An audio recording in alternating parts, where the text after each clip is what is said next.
So just remember, yeah, it's on forever.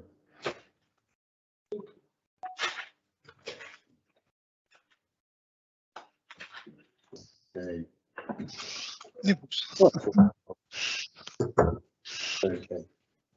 Okay, good to go. Right, Neville. Oh no, it's Roy now. Roy now, yeah. Hi, how are you people? Not too bad. This is Neville's laptop, so it's got the picture in the background. So apologies for that. It isn't actually my boat. So just quickly, just an update on our project. Yeah. Is everyone able to hear me? Yeah, no, hear you fine. Oh, cool. Sweet, that's all right. So we have completed the piece in Alexandra, which now completes the Naseby to Roxburgh section completely. It's about 94 kilometres of line completed. Now we're on to the bit between Naseby and Livingston, which is over the top of Danzies Pass, or Tokarahi is probably easier to understand.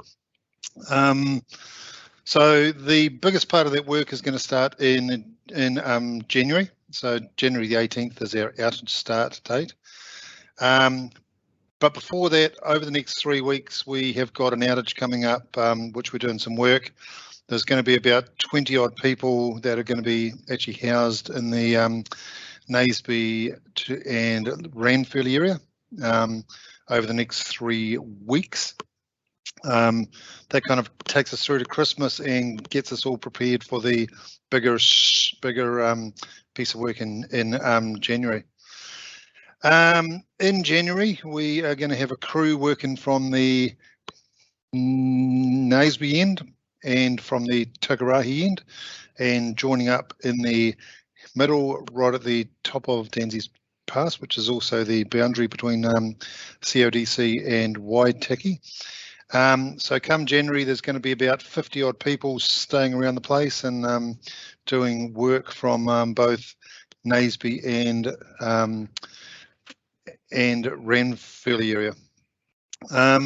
The impacts on the community are basically on the Danzies Pass Road. So there will be daily traffic going up and down that road. We have been working with the CODC and also the Waitaki District Council to try and get some sanity in the way that we are managing that. There will be delays over the period between about January and April.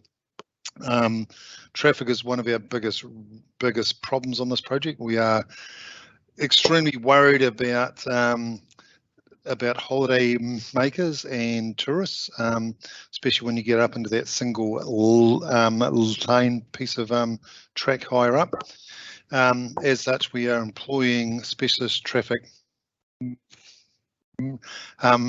management businesses to oversee that. And we will be doing closures of the road for perhaps half an hour on a regular basis to actually try and provide a safe work site, however, one which people can actually still traverse through. So that's kind of what's going to be happening. As I said, about 50 people. There's going to be trucks and trailers and all sorts of things going up and down there. We've also got a couple of helicopter construction sites right up the top of the hill. They'll be done in early February, so we'll try and get them out of the way reasonably quickly. We will be placing an article in the press just to give travellers and holiday makers an idea of those delays.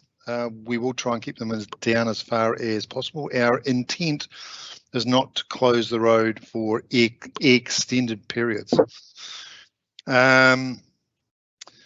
So that's basically the works. As I said, but about 50 odd people. So there's about 100 people all up going to be crawling all over the piece of land between Danzies Pass Hotel and Tokarahi.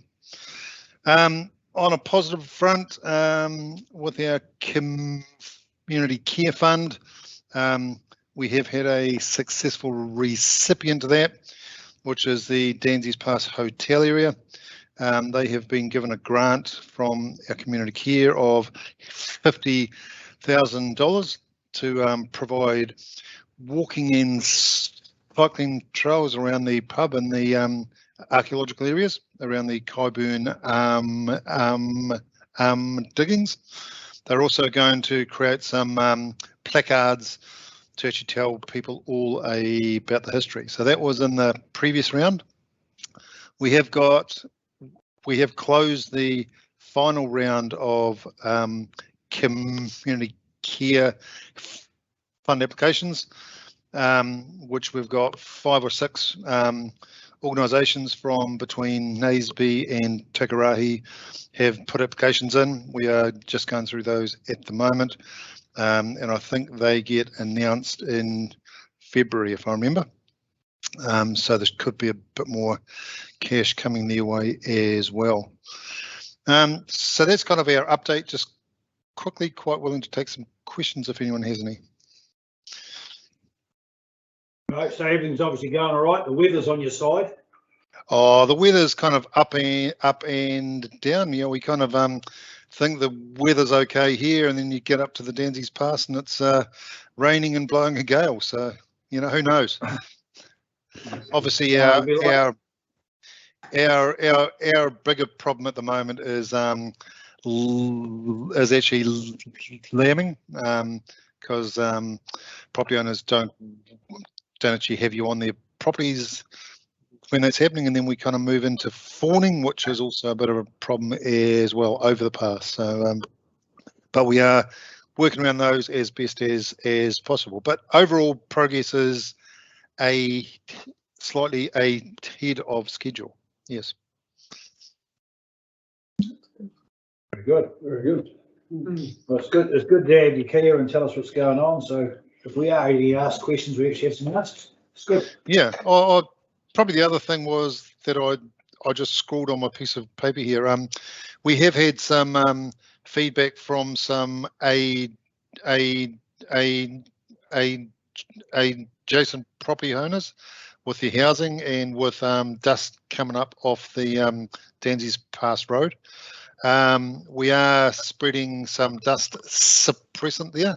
So we actually did the Danzies Pass Hotel in about April. We are going to do that again, and there's another 5 or 6 properties that we're going to spread dust suppressant on past the houses too.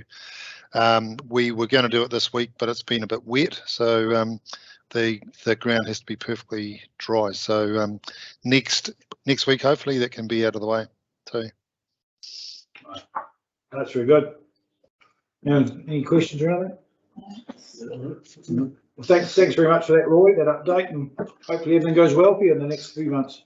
No problem. Probably the next question is, when do you want to hear back from us, if at all, or are you tired of us? Oh no, it's quite interesting listening to what you've been up to. I suppose we've got another meeting in February, about the 17th, I think, if you're interested in coming back and talking to us. Yep, absolutely. Hopefully we'll be back face to face. Who knows? Good luck. Yeah, bit of luck. All the best then. Right, thank you very much, Roy. Thank you very much. See ya. Right. Public forum. What do we need next? Apologies, is it? Yeah. Apologies. So the only apologies that I've got was Julie Muir. No, that's right. Just the members. Pardon? Just the members. Just apologies for members. Oh, okay, members. So, is Julie put an apology into you? Yeah. You should just, it's a staff Oh, apology. okay. Yeah. So someone move those apologies, please. Yep. Second up. Okay, all those in favour? Aye. Against? Gary, thank you. We've got condolences. I'd just like members and staff to stand for a moment for the deaths of Ian Smith, Maureen Price, Keith Richards, Les Gill, and Josephine Steele.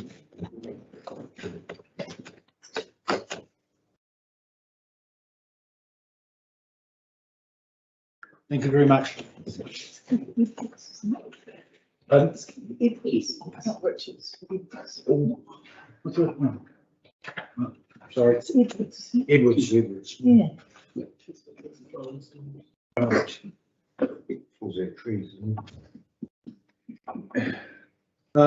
So can I have someone move the minutes of the previous meeting as a true and correct record, please? Yeah. Is that? So, seconder, please. Duncan Howell. All those in favour? Aye. Against? Carry, thank you. Remind members that if they feel they have a conflict of interest of anything, please say so. Next, financial report. Good afternoon. I'm representing Donna today because she's still finalising the last bits of our annual report audit, and I said I could cover on her behalf, I hope. So this is a report on the first 3 months of the financial year, so ending 30 September 2021.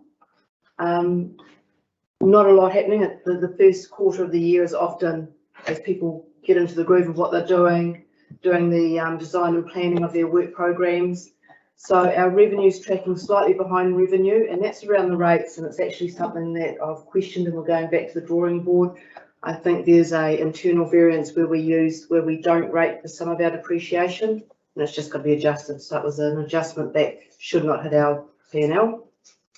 Outside of that, we've got a bit of a timing around staff, and you can see a slight unfavourable variance there. There's no reason to believe we're outside of the full year budget. It's just timing how our staff, because it's not a one drop all the way through. Professional fees, again, is the lumpiness of nature. We tend to time for 1/12 because we have no idea when the work's going to be needed, and you get the unders and overs, and it typically aligns by the end of the financial year. Our capital program, we're favourable, which again is reflects a typical first quarter. The Ranfurly pool looks unfavourable. That was timing. We thought that would happen later in the year, and I've got that work done earlier. And that's around the cubicle. Other than that, it's business as usual, and you'll see that work happening as the year ramps up. And also attached for your information is the Maniototo reserves. And at this stage, we're anticipating an end of financial year of around 935k. Happy to take questions.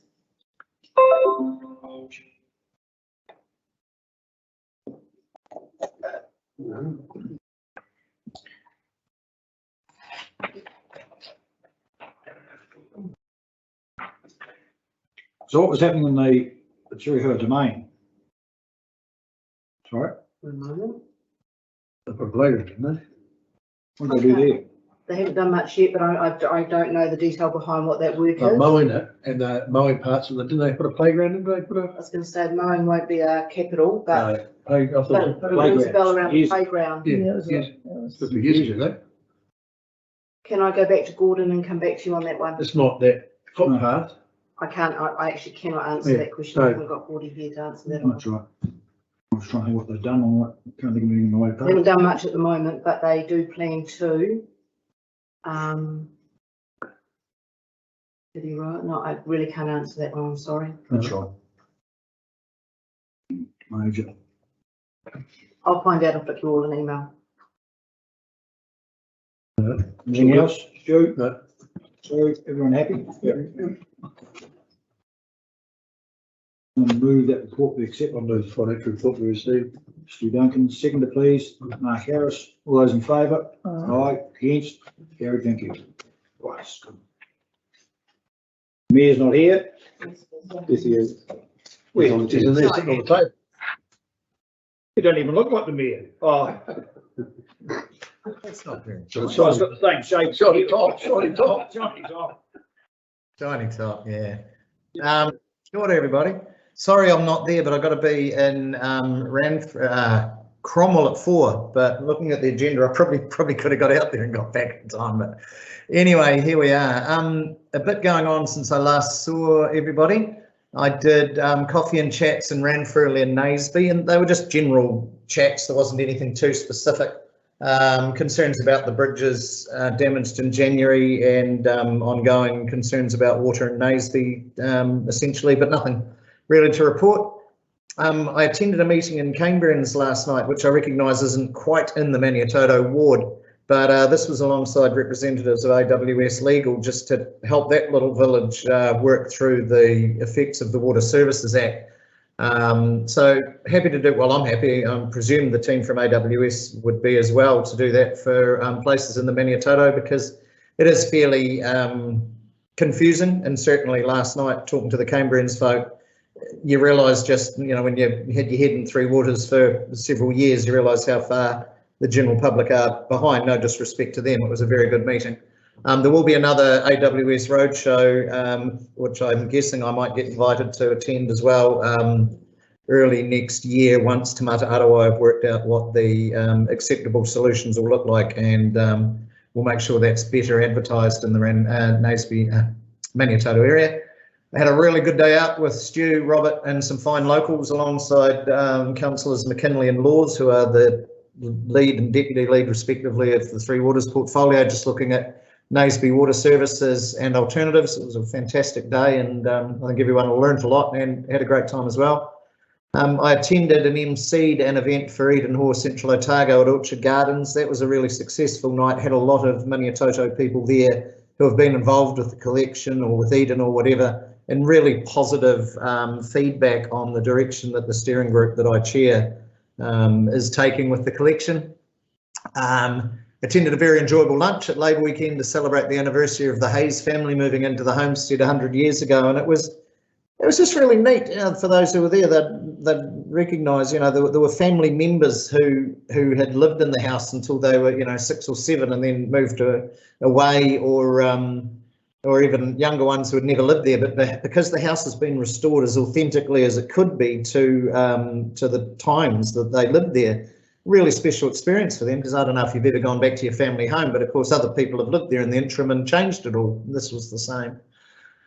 Just looking at the vaccine rates in the Maniototo, they're good, not at 90% yet, but we'll get there. I dig out a Ministry of Health Excel spreadsheet and spend about a half an hour with my pudgy fingers doing the maths every Wednesday to get these figures. So we've got 94.5% single vaccinated in, or at least single vaccinated in the Maniototo, 85.9% double dosed, and looking at the growth week on week, we should hit 90% double vaccinated in the Maniototo, which will be bang on target for when the traffic light system kicks in, for what that's worth.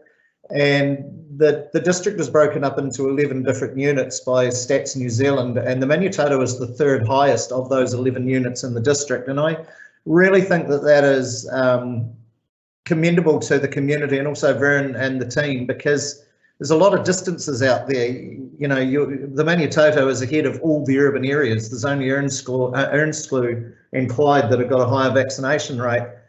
On a good day, you can call Clyde urban. Certainly it's got enough roadworks for urban, but anyway. So I think that's a real commendation, particularly for the medical team out there getting those numbers through. And given, not that I was looking at stuff just moments ago, but regrettably there's been a COVID fatality in Canterbury. So this bastard thing's getting here, and the more we have vaccinated, the better it'll be. I attended a business breakfast, not much to report, as there just happened to be a lot of members absent that day, and I've got a Maniototo Curling International meeting tonight, and I've been working today trying to figure out the traffic light system for that facility. Wouldn't say I've been entirely successful, because it's as complex as a Russian novel, and doesn't really have a lot of practical examples that you can look at and go, oh, that makes sense, especially for a place that has, you know, it's a public facility, but it also has hospitality attached. So we have a meeting about that tonight, and I'm sure the team out there will figure it out. So that's me. Happy to take any questions.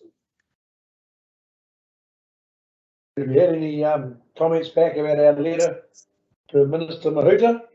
No, nothing, which is interesting, because goodness knows I'm receiving a lot of comments at the moment on a number of things. This week I've managed to be a Nazi and a communist at the same time, which I think is really quite an achievement. Probably too short for a Nazi. Jeez. Yeah.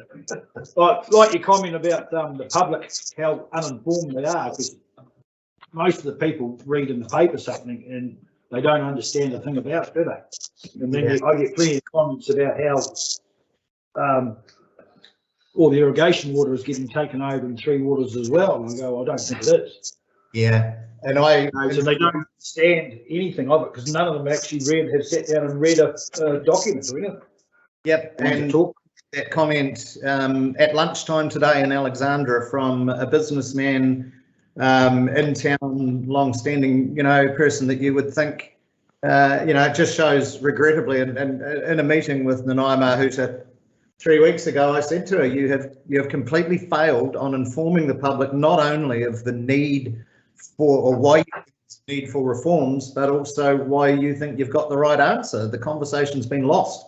And that was before she mandated, and I believe it's why she mandated, because the lack of information has been filled by an absolute misinformation a tidal wave, and people just, it's complex stuff. And yeah, so it's really regrettable the situation we've wound up in, because there is no status quo and we've got to find a way around it. And regrettably, a lot of people, because of the lack of information that's been provided, don't understand that. Yeah, and yeah, a lot of people just haven't read it Mm. because there's nothing that they can understand. But they're actually better off to read in the Australian media. They've got better information than the New Zealand media. One thing that really annoyed me, they came in a farming magazine this week, and Minister Mahuta turned around and said, well, clearly there was mistrust in the information given, and that they've been dealing with all councils and regional councils and rural district councils. They have not been dealing with this, and they, basically saying that we didn't get the information, didn't understand the information. We never got to the rural communities. We were hamstrung. A lot of the decisions never got made. Yeah, I think well, they didn't come and visit us, to be fair, but the lack of information, you don't have to come here to get that information out. Essentially what they did was put some misinformation on the tally in the form of those ads that just annoyed everybody, and here we are. Did you see the ad on TV1 last night against Three Waters that came on? Yeah, that's, yeah. And No. I wondered how they actually. You didn't see it. It's got an ad against. I wondered how they actually got on the telly. It was that bad. Well, not Was it the that tax truthful. union one or a government one, or who was it?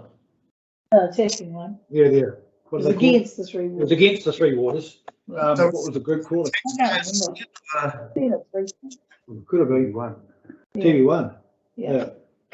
Right, I'll have to keep an eye out. See if they play it during Coronation Street. Emmerdale Farm. Oh, dear. Yeah. What's the name of the chair of it's what do you call it? Three Waters Our tea or whatever they call it? What's the name of the chair? The CEO is Bill Bayfield. Is that who- I was Gillespie talking to, was that the guy Ken Gillespie was talking to in the Turihoa? That'd be- Come down for a look. Yeah, it was down here. Yeah, we seemed to think nothing was going to change much for the likes of a Turihoa and that. Probably I isn't. said to myself, you probably want to get it in writing first. Hopefully it won't. The things that the small, like Cambrians last night's a classic case in point. The community's going to have to get together. They're going to have to sort out some sort of structure that makes them all equally as invested, shall we say, in terms of the liability if things go wrong, because then you're going to be equally invested in making sure it doesn't. It's not going to be that big a deal for a lot of places. For some, it'll be bigger than others, but it depends on what people make of it. So we've got irrigation schemes here that are threatening to turn the taps off to the houses because they don't want to have a part of it. If that happens, it's an absolute disaster, but there's simply no need for it to happen because most of the houses they're providing water to have got the on-site treatment with UV lights and filters and whatnot. There's just some paperwork on top of that. So it's not that big a deal for communities that are used to dealing with needless red tape. Well, hopefully it will be like that. Hopefully it'll just roll over. The biggest, I think, for me, the easiest way of looking at it is it's very much like when health and safety plans came in, 10 years or 15 years ago, whatever they did. And everybody got into an absolute panic because it was all new. It seemed more complicated than it was. And good operators didn't really have a problem with it, but bad operators had a lot of learning to do, and some consultants made some good money out of it. And now we're in a place where it's part of everyday life, and you make sure your systems are in place, you do the right thing, you tick your boxes, and away you go. And that's where this will be for the rural communities that aren't on town supply in in a fairly short period of time. Because at the end of the day, most rural communities do a good job with their water as it is, because nobody wants to get crook. What about the legal requirement of the guy or the landowner that supplies the supply? Because that's, some of it will be just a water right that's attached to irrigation rights or water right out of a creek. And to me, they're the ones that are getting pretty jittery, because there might be the amount of land that's changed hands, and a lot of the wee hobby farms or the lifestyle blocks that have popped up, or the old cottages on the end of a farmer's road. Yeah. Those people have changed hands 3 or 4 times. A lot of guys are not very keen to supply that water. Yeah. They don't have a legal requirement to supply that water if they are now either, do they? Well, they don't. Well, they do and they don't. We won't get into the complexities of that, but it's really simple. So say you've got a water race running through a farm, and on the farm the water race deviates, or a pipe goes into it or whatever, and that feeds a tank that feeds 5 houses. The people who operate that farm, even if one of their houses, even if they get their water from somewhere else, they would be deemed to be a water supplier. So they've got a number of options. They can, close off the water inlet and dry up all their neighbours, which, nobody would want to do. Or the neighbours can get together and go, right, we'll form an incorporated society or a company. We will take over the running of that scheme, and we will be the water suppliers, not the people whose property it's on. And then they look after the scheme themselves, and everybody's happy. It's complicated. What if they're not a shareholder in the water supply? Hey? What if they're not a shareholder in the water supply? I mean, that situation, that's the point I'm making. That situation, say, for example, the West Dewburn race or the Hawkden race or D race or C race that goes in there, and they haven't got a share in the Hawkden Irrigation Company or the Paddy-Roa water scheme. So they're actually just on the take because they've just attached to someone's creek that comes through who has got the water right. And that's where I see the major problem. That I've been saying this for a long time, that if the D race owner or the farmer that has his water right being water taken out of his Hawkden shares, I mean, should they not be a shareholder in the irrigation company? Yeah, that's a complexity outside of the Water Services Act, and essentially they're taking water off. They're being given at the moment, if that situation is in place, they're being given water gratis. They've been given it even though they don't have a right to it. But that's kind of outside the gambit of the Water Services Act. That's got some complexity to it in terms of ownership, and as you have more people moving into small rural blocks and the population goes up and the pressure on water goes up, that's going to get really interesting. And worry. Top of Welcome Street, those houses along there, they get their water out of the water race. No. Pump. Yeah, they do. On the ground does. They've gone along there. No, he gets water off the water. The race. No, out of that dam. The one over. He's on pump supply. Is that where it comes from? I thought it came from the They race. used to. Did it used Yeah, to? and that other house along there used to get it there. That guy that lives there, I can't think of his name. Yeah. Yeah, they used to get out of the race, but now they're all on that Oh, property. okay. Oh, yeah. And that's I didn't realise that. what do you call it? Take it over. No, the treatment, blue, ultraviolet and sand. Oh, really? And this guy seems to think that won't alter. So they will pay for that. Most outfits to get water off, like the Hawkland, that they pay a charge every year for their house water, which takes them out that they don't need shares and stuff like that. I think, but it goes to that Hawkton or whoever, Poolburn, have to ensure that the water going into their house is treated. Yep, that's pretty much how the law became 2 days ago. The law caught up with that. So, yeah, they'll be right. They're just going to have a different bit of paperwork to fill out. But they, without knowing the details, they should not have a very difficult transition at all. Oh, yeah. Well, it shouldn't be major from the sound of it. It should be all right. Yeah. To do that. And I It'll think just be up to we'll pretty soon see a little industry pop up that will, you know, set the paperwork up for people, perhaps even do the work if there needs to be some physical work done, and you know, the installation of the UV treatment plants or whatever, and away you go. As I say, once the initial hump's over and the paperwork's done and the gear's in place, it'll be pretty easy. Hopefully. Yeah, like anything's easy at the moment, but relatively easy, shall we say. Oh. Any questions, any other questions for the mayor? Nothing. Nothing else, Tim? No, I'll see you all before Christmas and we'll enjoy that, and see you in the new year for the next meeting. Yep. Right, are you going to move that report, Tim, or do you want to? I can't. I'll move the wonderful report we received. Seconder, please. Yes. Sue, members, all those in favour? Aye, against? Carried, thank you. Thank you, Tim. It's gone already. No, he's just turned his camera off. Is he listening to us? Yeah. Yeah, I'm sitting here in secret. I'm now the voice of God entering, sort of, you know. I'll go boo if yourself. What you said about him, just don't say it again. True. Right, chair's report. Well, I spoke to a couple of the board members last time about the church pit up in Putnam's Yard. It's starting to get full, rather full. So what are we going to do about it? Probably in a year's time, year and a half time, maybe it'll be full. Whether we just put a bulldozer over it and level it off, plant some shrubs and something, make it look nice, put a picnic table up there so people can stop.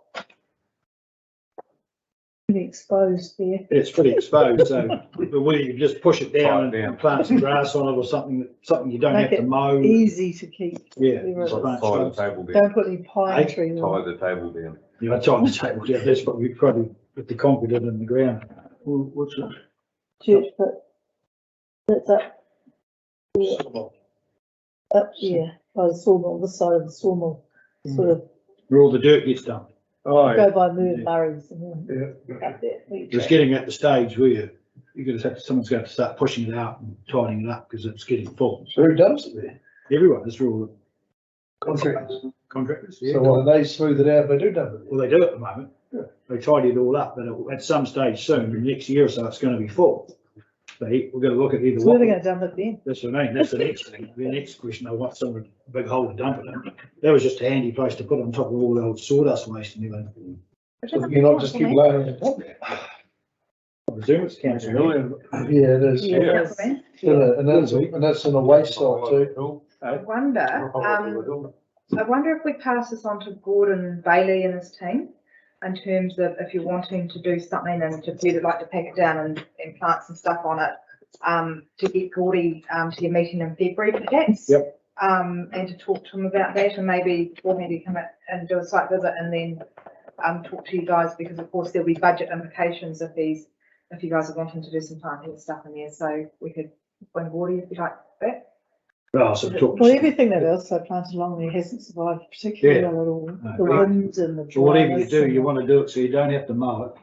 You don't have to clear it out. You just want it to be So So what's tidied that up. then? can it not still be a dump site and just layer it, just go back in 2 or 3 years time and layer another layer, put 2 feet on top of it again and again and again? Oh, you could Make a hill. Make it hill? make it, you'd have to make a hill though. Yeah. Well, it didn't be any trouble. But you don't want to go down. Don't want to go down. What do you mean? Well, it's a condemned dump site, isn't it? I don't think that is. I think Part, it's part of some up there, I don't exactly on the know. other side of the fence it is. Is it? I don't think that is. Oh, but you could make That it. was a sawdust. Yeah, and there's a dump under there, car bodies and chemicals and such. Some part of it. Could be, yeah. So it's just something, yeah, and then the next thing is what are we going Let's to do do when that. that contractors want to keep dumping fill? Are you going to make a hill or are you just going to keep I pushing would it? suggest that according to make a hill, because this is quite a good spot out of town there if it works. A hill would be, you know, it'll take a long time, you've got a 6 or 8 metre hill there to come down the road from. No, you're not going to come right to the road, No, no, that's go all back. mowed and grassed. Mhm. Yeah. Or else you go down here to the the. swimming Yeah, dam. it could be a good wooden break if you make it help, yeah, Yeah. that's right, yeah, it's just, I think we should wait till it's full and then. well, I'm thinking in a year's time, if you turn around in a year's time and it's full and they want somewhere else to dump it, you have to make an instant decision. Yeah, all right. Or can we not look at the filling the dam and that we're gonna do down behind the cemetery there? That's another thing I was thinking of, so who do we have to talk to about that? So, I think that the two key initial people would be Gordon Bailey and Quentin Pinnell, just around, Get them down on February. So, yeah, if I ever talk to them when we get back to the office and, get them to do a site visit and then come talk to the board. So it might be that it might not quite be the February meeting, but early next year we'll get them along. Yeah, well, it's good, it's probably a year away before that's Well, that's getting really Well, we don't full. know, that's what it is, yeah. Because there's proposals put in about making that a walk, filling it with water and making it part of a walking thing, remember? Yep. People with submissions and, Yeah. yeah. Yeah, There was a couple of 3 meetings ago. Well, yeah, there was submissions. Yeah, it was. On it. But I mean, if that doesn't happen, that's also a spot you've got filled. I'll email them both. The trouble out there is the water doesn't stay there, it just slowly seeps away. Yeah, I was swimming with it, it slowly seeps. Yeah, but you could put a bit more in. can't you? Fences and Isn't God there knows a what valve around and a too, aren't thing down there and Yeah, but I mean, you've got to keep running it in continually, pull it out of that pipeline. Hey? Full of it Because it was better than filling it with broom. there. Yeah, no, it's just filling up the room now. You know, things off the holes and filter. Yeah, that's true. So it'd just be food for thought, it's just like I said, in a year's time, so that it's gonna be, whether you want a hill or whatever. Yeah, Like you say, Stu's right, we don't want to go down, there's a lot of old sawdust and stuff in here. Yeah, we keep running the hill up and put plantings on it and maybe just get it designed that way, a big curving hill and just grade it up. Plant out the back of it with tussock so it doesn't blow for a start and just keep moving it forward. Yeah, something you don't have to mow, Yeah. something you have to trim or anything like that. Definitely. And when people park there, they're not looking at a big pile of dirt. You quite often see a lot of cars, kids see park there with their parents on the. Especially with the parents at church. Good yes, materials are there.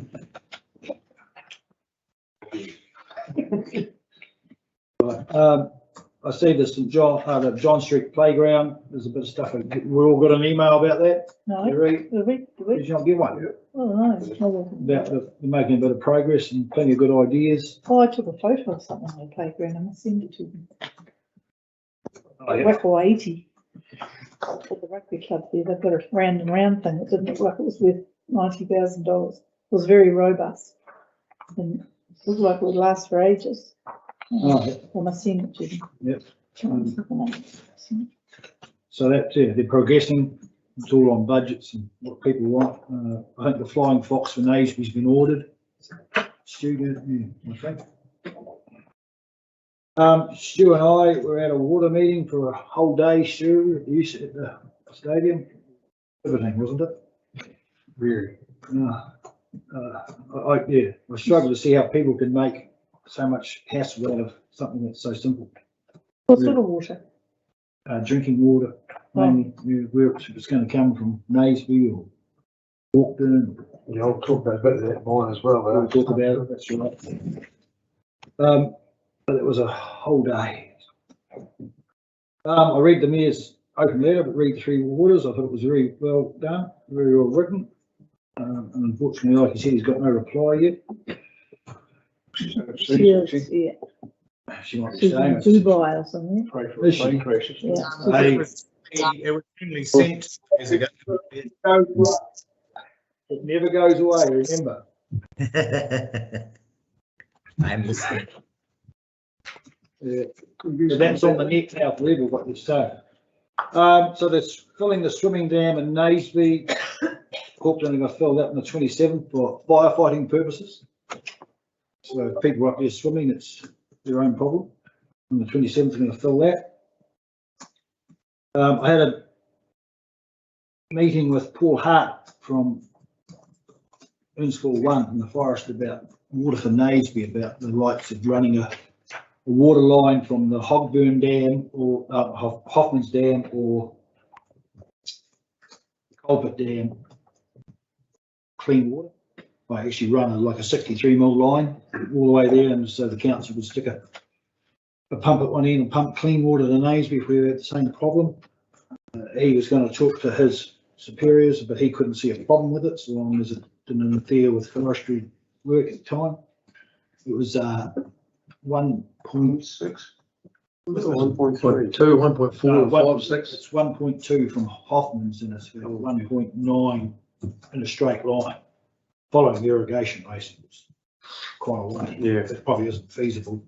We actually had a bit of a look round with Keith Campbell and him about whether another spot we could actually build a dam and put water into it for Nazy. There's just nothing really suitable. Because in the Hoffman's dam, you could actually raise the water level by about 5 metres. Building up one side, but there is a walking track in there. But it wouldn't be insurmountable to build a new walking track.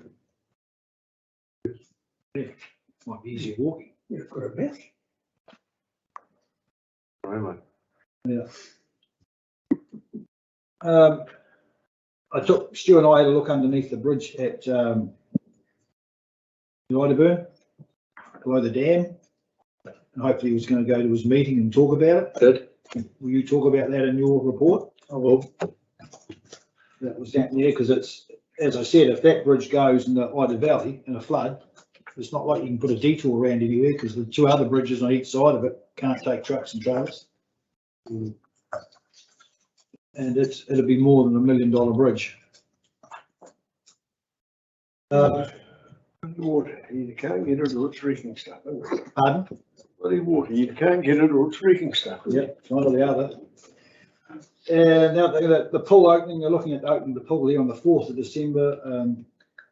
The heat pump cracked, stopped working. And there's just waiting for parts from Auckland to turn up at this Oh, stage. that's late, isn't it? Yeah, well, they're waiting for a part to turn up, and they said it's just hard to get anything down. We're all blaming COVID, so whether it's true or not, I don't know. But that, look at the 4th of December, because they had the water up to 23 degrees. So, There was some drizzling about that. pardon? I said there might be a bit of drizzling about that. Yeah, well, we've got a bit of staff this year too, so they've 3 or 4 staff. Oh, good. Run it, so Oh, that's good. a couple of new people, so hopefully we'll go along without too many problems. And that's me. You don't want to ask me any questions, do you? Right. I'll move that report with acceptance then, please. I'll second it. Sit down. All those in favour? Aye. Aye, against? Thank you. Members' reports. I haven't got a lot. I was just wondering, 2 winters ago, in the freezing cold, a man appeared at the cemetery and made stone pillars at the new part of the cemetery for gates, inside gates. And it took him ages because it was the middle of winter. And that was all right. It was a surprise because I didn't seem to know anything about it. And anyway, since then, a couple of years, it's standing there with no gates, just stone pillars and a couple of things to hook the gates on. Obviously, it looks like there's going to be a double gate and then there's going to be side gates. We just wondered whether that's happening, when that's happening.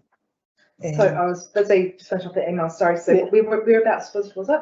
So the new part of the Ramfleet Cemetery, Renfrew Cemetery? Yeah. Okay, I'll ask. yeah, that'd be quite good to know. And the other thing was, it's a bit sad to hear that the house burnt down at Pereira. Yeah, schoolhouse. Yeah, last night. Oh, lucky. Schoolhouse. Yeah, the schoolhouse. Yeah. So, Didn't know that. yeah, 7 o'clock last night. No one in it. Well, there's people living there, but no one in it last night. No, there was no one near, because it's leased by yeah.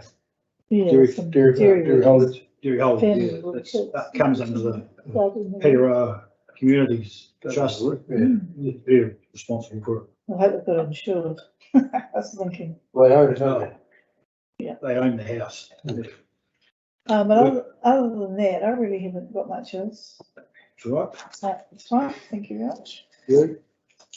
Ah, No, I haven't got anything. No one's rung me complaining about anything. we need to smile more, you know, and get people and go out and talk to people. Have cups of tea. Phone too, shouldn't I? Go have cups of tea.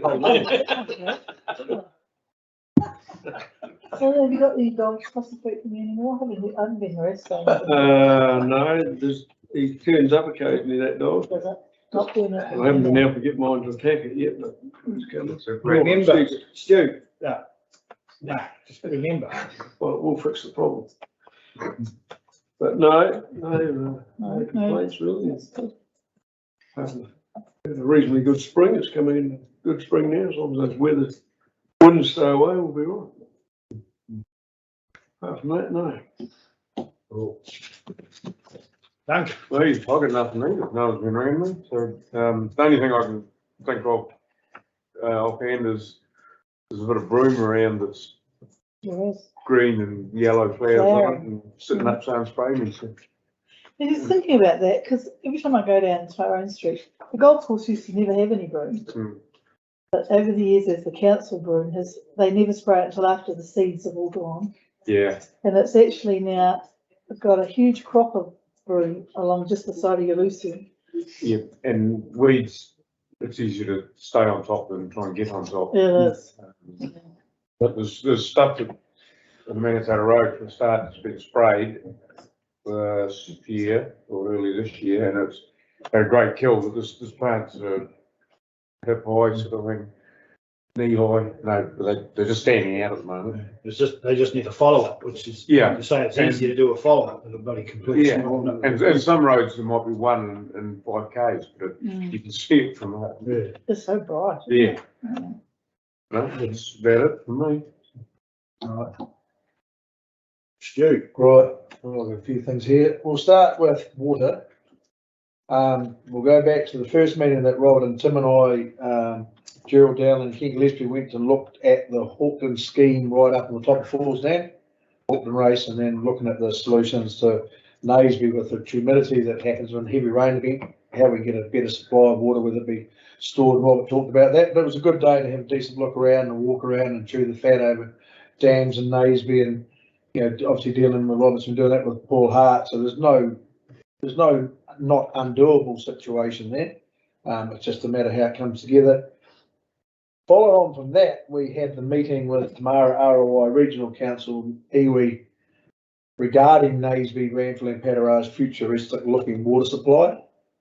And the consultants and the treatment people and staff, Robert and I were there, and councils, Councillor McKinley, who was there, who manages Three Waters, and then we went there to Omakau, to Alexandra. It was boring as hell, but I guess the issue I had, and I was quite pleased Tamara ROI would see it, because iwi was saying, Maniototo was saying that they weren't happy with the minimum flows set up and slash water out of the Maniototo coming this way for Hawkland and a historical agreement. Which wound me up a wee bit in the sense that the regional council said, well, why don't you wait 5 or 6 years and maybe we'll sort this out? And it's like, well, actually, Tamara ROI, the regulator, is saying we're going to start regulating and looking at all these supplies. Well, it's very hard to have guaranteed continuity of supply when the iwi is saying, well, we're not sure we like this setup, and the regional council saying, well, we don't know how we can deal with this over time until we get minimum flows set, and then ultimately we've got to put a treatment plant in for 2 or 3 towns. So in a lot of ways, it was quite good to have that robust discussion, which it was quite robust, because it was the first hurdle about supply for tomorrow. I want to be sitting there going, well, actually, that's the first hurdle we've got to get over. Whether what type of treatment plants, all that was irrelevant. But so we nutted all that out, and definitely I would have suggested by the end of it, we all had a better understanding of each other, you might say.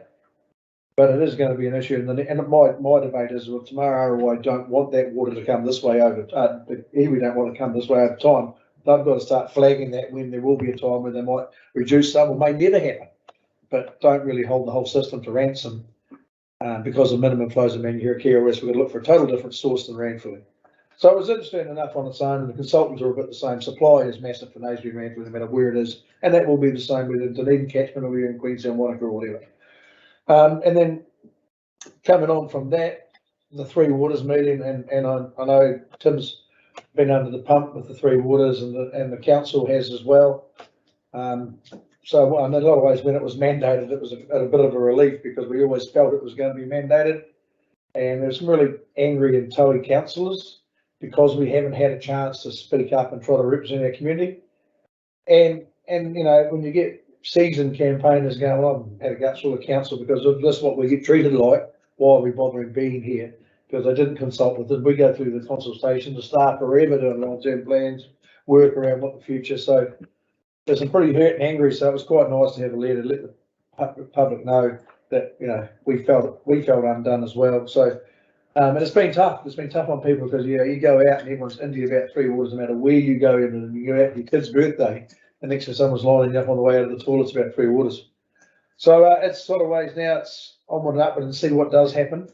Tim will be as good a person for the bottom end of the South Island and rural New Zealand as anyone to, and then make sure he does do it. And for us, it'll be we'll be keeping the foot firmly on his throat to make sure he pushes for those rural New Zealand places, because everyone's feeling the same. I mean, the 60 out of 67 councils probably all felt exactly the same. So no, that's sort of been the biggest brain churn of the lot, and it's been business as usual, everything else on that.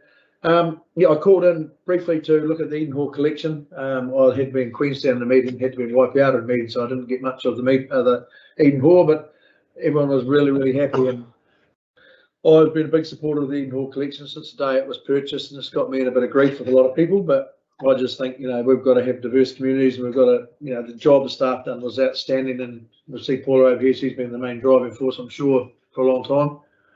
So, you know, all the COVID and all the other stuff to showcase some real positiveness and have people really excited about council operations. That's good. Yeah, went for a drive with Robert, had a look at the bridge on the way to council meeting. It's a not unusual at the moment. There's been gravel. This one had the gravel has come out of underneath the bridge down to the bottom of the piers. And a lot of the ones in the Target Roading Authority we've had in the, like us, some of the bridges are getting full with gravel. But with the Otterburn Dam, it seems to be trapping the gravel, and the floods are swirling under the bridge and taking gravel out of it. So I've mentioned to staff, and I know Councillor Patterson and myself and the roading team are going to go for a drive anytime soon or in the new year. And definitely we're going to have to look at all these bridges, because some of them are sinking in the piles, and it's not new, and some are filling up with gravel. So 176 bridges, of which with 60 or 70% of them are over 50 years old or something. So there's a lot of work to be done on bridges. But James seems to be trying to get over it and get around it. We've got a new engineer up there, a new roading man in council. So hopefully I've told them, and we're going to definitely have a drive around and look. And we do have a pre-agenda meeting. I don't know, Rebecca, do we have one? Are we having one, or are we going driving? I don't know. James hasn't told me. All right, we had talked about having a sandwich and a cup of coffee and driving around and do the meeting on the road. So that's all good. Other than that, no, pretty much been busy, and one more meeting, and it's been a busy year. So on that, that's my report. And I might have to be excused. I think it's my helicopter. Thank you, Stu. Well, So someone move those reports, please. I'll read it. All those in favour? All right. Oh, sorry. Second to Duncan Hill. All those in favour? Right. Against? Carried now. We're up to governance report.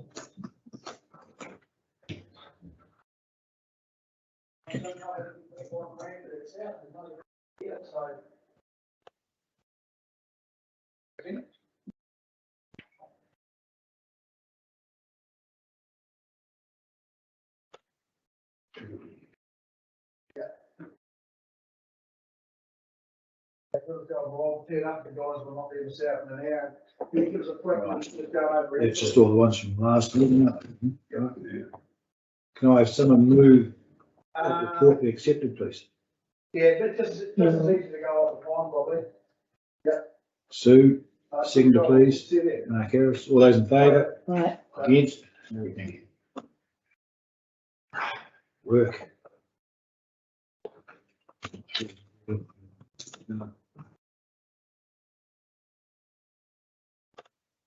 Date of the next meeting will be the 17th of February 2022. So now we need someone to move a resolution to exclude the public. Is that correct? Yes. So seconder, please. Duncan Hill. All those in favour? Right. Aye. Against? Gary, thank you. Yep.